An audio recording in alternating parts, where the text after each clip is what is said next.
Amerika versus Cina saat ini bukan perang dagang, tapi perang ideologi. Jadi janganlah melihat Amerika dan Cina bersih tegang, kemudian pejabat negara berkomentar, oh itu cuma perang dagang dua negara, gak banyak pengaruhnya buat Indonesia, kita cari negara lain selain mereka. Alah, malu bener kalau saya mendengar opini seperti ini. Asli malu saya, seperti gak ada kedalaman analisanya, seperti gak ada keilmuan bernegaranya.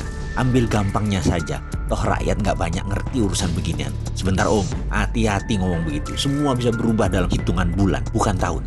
Kembali ke persamaan level playing field, kesamaan cara bermain yang sedang Amerika tekan Cina ini. Apa yang mau disamakan? Ideologi Amerika adalah demokrasi. Ideologi Cina adalah komunisme. Amerika adalah swasta murni atau disebut market driven. Cina adalah government driven cara mengelola ekonominya. Amerika adalah kapitalisme, China adalah state capitalism. Ini level playing field, beda banget. Amerika ingin menerapkan demokrasi sebagai landasan berdagang dan menggunakan alat penekan tarif masuk tinggi. Saat ini terlebih dahulu terhadap China. Amerika sangat anti dengan state capitalism karena untuk menegakkan state capitalism harus menggunakan state authoritarian atau menggunakan kekuatan pemerintah represif tangan besi, menekan pasar, menggunakan kekuatan negara seakan menjadi fasis, sehingga pasar bebas seakan tidak ada. Itulah kapitalisme melihat state kapitalisme, melihat negara berbisnis berbasis BUMN. Gaya heavy on government dan less to private atau semuanya pemerintah dan kurangnya peran swasta adalah ideologi yang harus diterapkan jika sebuah negara ingin menggunakan dana obornya Cina. Harus government driven. Itu banyak terjadi seperti di negara Sri Lanka, di negara-negara Afrika, Papua Nugini, dan banyak negara lainnya.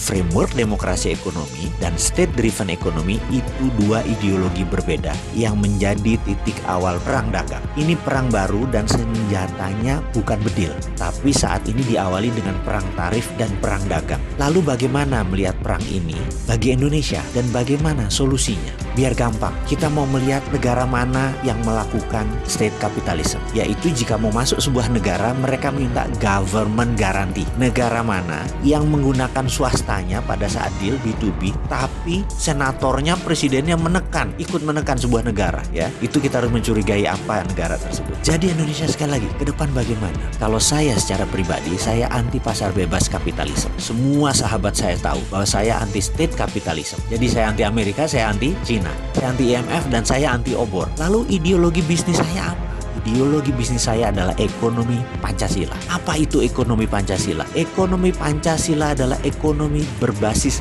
fair trade, keadilan, bukan free trade. Kembali ke topik perang dagang, state capitalism dan swasta pasar bebas. Tindakan Amerika melindungi swastanya, tindakan Cina melindungi komunismenya. Indonesia sekali lagi harus menerapkan ekonomi Pancasila berbasis fair trade. Diawali dengan membangun kekuatan dalam negeri, membangun kekuatan sendiri, membangun tanpa uang asing, tanpa teknologi asing. Stop menggunakan apapun berhubungan dengan asing. Tidak ada istilah foreign direct investment, tidak ada istilah ekonomi bergantung pada asing. Cukup membuat kebijakan ekonomi baru berbasis produk lokal.